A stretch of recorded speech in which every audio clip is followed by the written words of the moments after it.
Hi అండి. ఇంట్లో ఎటువంటి పిండిలు లేనప్పుడు ఇన్‌స్టెంట్‌గా 10 నిమిషాల్లో దోసలు ఎలా ప్రిపేర్ చేసుకోవాలో చూసేద్దామా?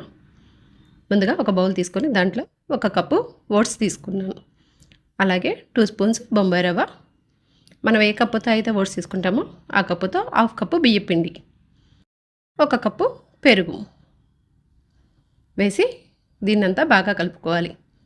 కొంచెం వాటర్ యాడ్ చేసుకొని ఇదంతా బాగా కలిసే విధంగా బాగా కలుపుకోవాలి.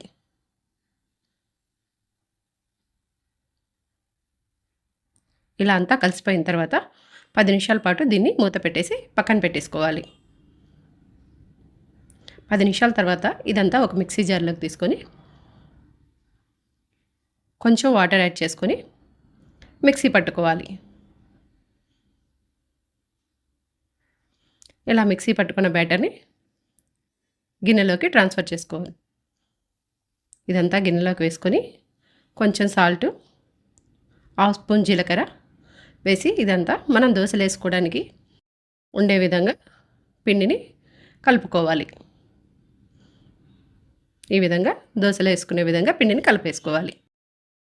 దోశ ప్యాన్ పెట్టుకొని దోశ ప్యాన్ హీట్ ఎక్కిన తర్వాత మనం నార్మల్ దోశలానే దోశలు వేసేసుకుంటే చాలా బాగా వస్తాయి. చాలా టేస్టీగా ఉంటాయి. ఈ దోశలు చాలా సాఫ్ట్గా, చాలా మెత్తగా, చాలా బాగుంటాయండి. ఒకసారి ట్రై చేసి చూడండి. ఈ దోశల్లో కాంబినేషన్గా అల్లం చట్నీ, కారపొడి, పల్లీల చట్నీ ఏ కాంబినేషన్ ఏదైనా కాంబినేషన్గా చాలా బాగుంటుంది. అంతేనండి, ఇన్స్టెంట్గా ఓట్స్ దోశలు రెడీ అయిపోయాయి. ఎలా ఉన్నాయి? నచ్చితే ఒక లైక్ చేసి నా ఛానల్ని సబ్స్క్రైబ్ చేసుకోండి. Thanks for watching.